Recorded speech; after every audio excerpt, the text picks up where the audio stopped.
तो good morning. आज का टॉपिक है वर्ण विचार। वर्ण विचार में हम आज पढ़ेंगे थोड़ा सा हम भाषा के बारे में जानेंगे, उसके बाद हम वर्ण के बारे में जानेंगे।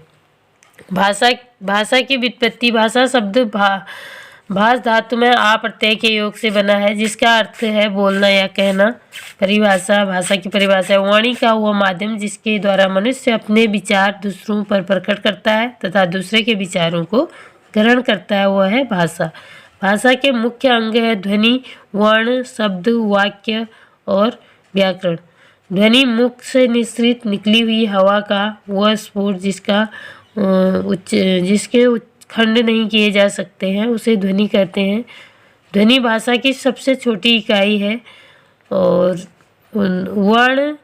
वर्ण ध्वनि का लिखित रूप वर्ण कहलाता है, जैसे क, च, ट, फ आदि।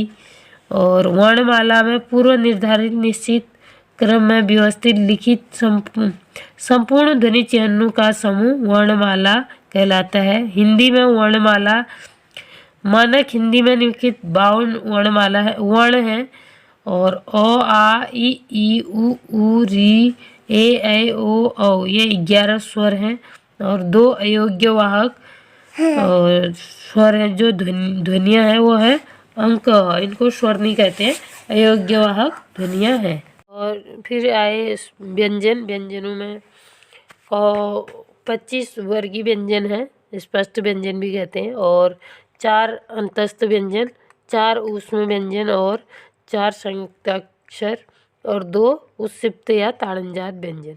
और स्वर की परिभाषा है वह ध्वनि जिसका उच्चारण करते समय हवा अबाध गति से मुंह से बाहर निकलती है बिना बाधित हुए, उसे क्या कहते हैं, वो स्वर कहलाते हैं। अर्थात हवा को मुखांगों की बाधा का सामना नहीं करना पड़ता है, उसे स्वर कहते हैं। और जो हमारे मुखांग होते हैं वो उल्टे यू के आकार में होता है, जैसे कंठ, तालु, मूर्धा, दंत, ओष्ठ और जीवा। और हिंदी में निम्नलिखित 11 स्वर हैं और अ, आ, ई, उ, री, ए, ऐ, ओ, औ।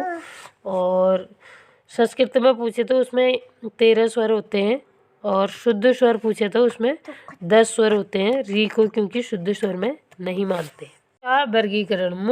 मुख में जीवा की स्थिति के आधार पर स्वरों का वर्गीकरण।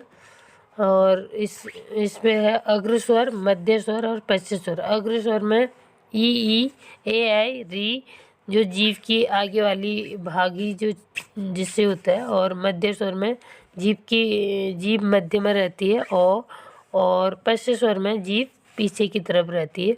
आ, उ, ओ, औ, वे। और अग्र स्वर वे स्वर जिनके उच्चारण में जीवा मुख के अग्र भाग में ही रहती है, उन्हें अग्र स्वर कहते हैं। और जो हमने देख लिए ई, री, ए, ऐ।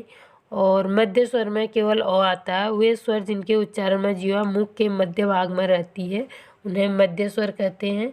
हिंदी में मध्य स्वर केवल अ है। और पश्च स्वर वे स्वर जिनके मध्य उच्चारण में जीवा मुख के पश्च भाग में रहती है, उन्हें पश्च स्वर कहते हैं, जैसे आ, उ, ओ, औ। और अंग्रेजी से आगत जो आ है वो भी पश्च स्वर में आती है। Thank you.